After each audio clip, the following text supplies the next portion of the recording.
आज की हमारी इस वीडियो का टॉपिक है डोनेशन एंड फंड्स कि एक एनपीओ के केस में डोनेशन और फंड्स को किस तरीके से ट्रीट किया जाता है। तो शुरुआत करते हैं फर्स्ट पॉइंट डोनेशन से। एनपीओ के केस में डोनेशन को हम टू पार्ट्स में डिवाइड करते हैं। First is the general donation and second is specific donation. General donation means जब डोनेटर दान करने वाला एनपीओ को जब भी डोनेट करता है कुछ अमाउंट, तो वो अगर ये चीज़ स्पेसिफाई नहीं करता है कि उस पैसे का यूज किस पर्पज़ के लिए किया जाना है, तो उसको हम जनरल डोनेशन बोलते हैं। और उस पैसे का यूज एनपीओ जो है किसी भी पर्पज़ के लिए कर सकती है, यानी कि एनपीओ ऑर्गेनाइजेशन में वो पैसा कहीं भी यूज कर सकती है। स्पेसिफिक डोनेशन स्पेशल पर्पज़ के लिए होता है, जैसे कि डोनेशन फॉर बिल्डिंग, यानी कि जब भी डोनेशन के साथ उसका पर्पज़ मेंशन कर दिया जाए कि ये जो अमाउंट डोनेट किया गया है किसके लिए किया गया है, बिल्डिंग को कंस्ट्रक्ट कराने के लिए या स्पोर्ट्स ऑर्गेनाइज कराने के लिए, तो ऐसे डोनेशन को हम स्पेसिफिक डोनेशन बोलते हैं जब भी उसके साथ उसका पर्पज़ मेंशन होता है। अब इसको किस तरीके से एक एनपीओ की बुक्स में दिखाते हैं। अगर स्पेसिफिक डोनेशन है तो उसको हम बैलेंस शीट की लाइबिलिटीज़ में शो करेंगे, और अगर जनरल डोनेशन है तो उसको हम इनकम एंड एक्सपेंडिचर की इनकम साइड शो करेंगे। तो सिंपल सा रूल है, जनरल डोनेशन को इनकम एंड एक्सपेंडिचर की इनकम साइड दिखाया जाता है, जबकि स्पेसिफिक डोनेशन को बैलेंस शीट की लायबिलिटी में दिखाया जाता है। आप ये चीज़ आइडेंटिफाई कैसे करोगे कि इस जनरल डोनेशन है या स्पेसिफिक डोनेशन। स्पेसिफिक डोनेशन के साथ हमेशा उसका पर्पज मेंशन होगा, donation for building, donation for sports, donation for tournament, इस तरीके से आपको दिया होगा। जबकि जनरल डोनेशन में या तो जनरल डोनेशन लिखा होगा या ओनली डोनेशन वर्ड लिखा होगा, तो वो जनरल डोनेशन है। Now the next point is funds. Funds को भी हम टू पार्ट्स में डिवाइड करते हैं, जैसे कि डोनेशन को डिवाइड किया जनरल डोनेशन और general funds and specific funds. Specific fund यानी कि जो किसी स्पेशल पर्पज के लिए दिया गया है, sports fund, tournament fund, cricket fund. और जनरल फंड जिसको हम बोलते हैं कैपिटल फंड, जैसे कि एक बिजनेस में कैपिटल होती है, एनपीओ के केस में कैपिटल की जगह क्या होता है, कैपिटल फंड, यानी कि जो भी मेंबर्स उसमें पैसा इन्वेस्ट करते हैं, जो भी इन्वेस्टमेंट उस एनपीओ में है, उसको हम कैपिटल फंड के नाम से रिप्रेजेंट करते हैं। तो कैपिटल फंड या स्पेसिफिक फंड, ये दोनों ही फंड बैलेंस शीट की लायबिलिटीज में शो किए जाते हैं। कैपिटल फंड जनरल फंड को बोला जाता है, और स्पेसिफिक फंड जो किसी स्पेशल पर्पज के लिए होता है। दोनों ही फंड को हम बैलेंस शीट की लायबिलिटी में दिखाते हैं।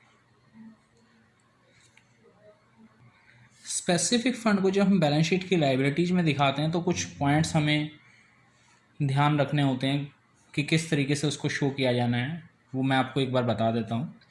जैसे कि मान लीजिए कि अगर कोई भी स्पेसिफिक फंड का अमाउंट है आपके पास, फॉर एग्जांपल टूर्नामेंट फंड,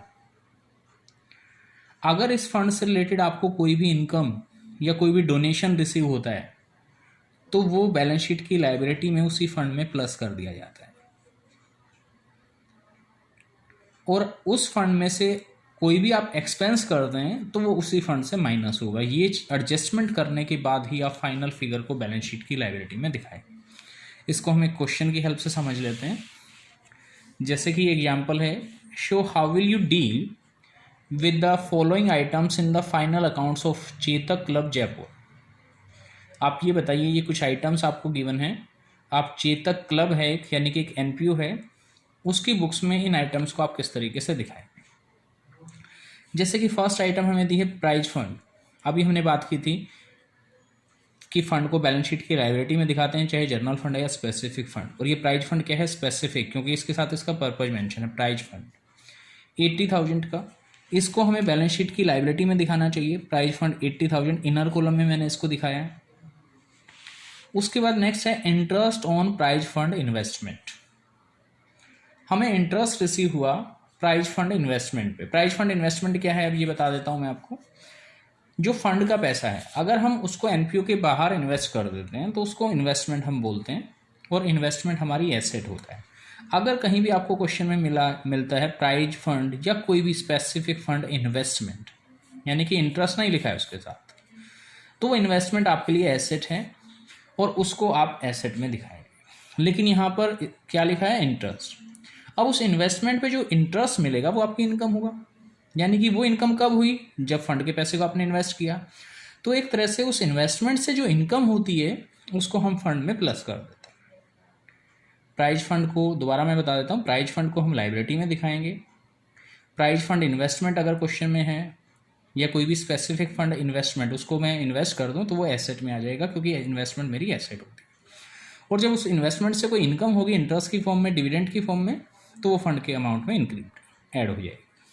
तो ये इंटरेस्ट इनकम था, दैट्स वाई मैंने प्राइज फंड में इसको ऐड कर दिया, interest on prize fund investment के नाम से 6000 प्लस कर दिया। उसके बाद नेक्स्ट है प्राइज गिवन, यानी कि हमने प्राइज डिस्ट्रीब्यूट किए 10,000 की, मीन्स हमारा खर्चा हुआ, उसको हम फंड में से ही माइनस करेंगे। जब भी किसी स्पेशल पर्पज के लिए फंड बनाया जाता है तो उससे रिलेटेड एक्सपेंस को उसी फंड से माइनस किया जाता है। और जब एक्सपेंस को हम माइनस करते हैं तो हम इसको सबसे लास्ट में माइनस करेंगे। तो इसको भी मैं पॉइंट को छोड़ के चल रहा हूँ, क्योंकि फंड में जो भी इनकम है वो पहले ऐड कर लेते हैं। जैसे कि नेक्स्ट पॉइंट है प्राइज फंड इन्वेस्टमेंट, ये भी मैंने बताया था एसेट है हमारी, तो इसको एसेट में दिखा दिया हमने।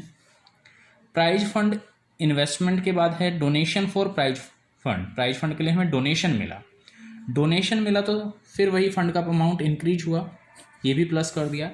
यानी कि कोई भी ऐसी एक्टिविटी जो फंड के अमाउंट को इंक्रीज कर देगी वो फंड में प्लस कर दी जाएगी, और फंड को डिक्रीज करेगी तो माइनस। जैसे कि प्राइज गिवन था 10,000, जो हमने प्राइज दिए वो माइनस कर दिए 10,000, तो 80,000 में 6,000 का इंटरेस्ट हमने प्लस किया, डोनेशन 25 का हमें मिला था वो प्लस किया, 10,000 के हमने प्राइस डिस्ट्रीब्यूट किए वो माइनस किए, तो नेट फिगर आ गई 1,01,000, जो हम बैलेंस शीट की लायबिलिटी में मेन कॉलम में दिखा दें।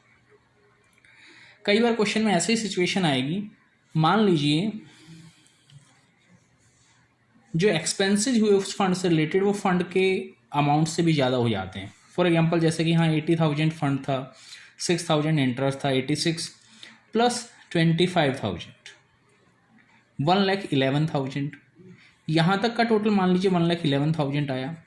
और जो प्राइज गिवन था मान लीजिए 1,20,000, आपने 1,20,000 के प्राइस दे दी। तो उस सिचुएशन में आपको क्या करना है, आपके पास फंड तो है 1,11,000 का, जबकि आप एक्सपेंस कर रहे हैं 1,20,000, पॉसिबल नहीं है। तो क्या करना है, ये 1,11,000 तो यहाँ से आप राइट ऑफ कर देंगे, यानी कि यहाँ से ले लेंगे, इसमें से जब ये माइनस करूँगा मैं फिगर तो ब्लैंक रहेगा, यहाँ पर मेन कॉलम में कुछ नहीं बचेगा। अब जो एक्स्ट्रा 9,000 का आपका खर्चा हुआ था, क्योंकि आपने प्राइस डिस्ट्रीब्यूट किए थे 120 के, उस 9,000 को आप एक्सपेंडिचर मानते हुए इनकम एंड एक्सपेंडिचर की एक्सपेंडिचर साइड में दिखा दें। यानी कि अगर आपका एक्सपेंस फंड के अमाउंट से और जितना भी फंड में अवेलेबल बैलेंस था सभी इनकम्स को ऐड करने के बाद उससे ज़्यादा हो जाता है, तो उस एक्सेस खर्चे को, उस एक्सेस एक्सपेंडिचर को हम इनकम एंड एक्सपेंडिचर की एक्सपेंडिचर साइड में शो कर देते हैं।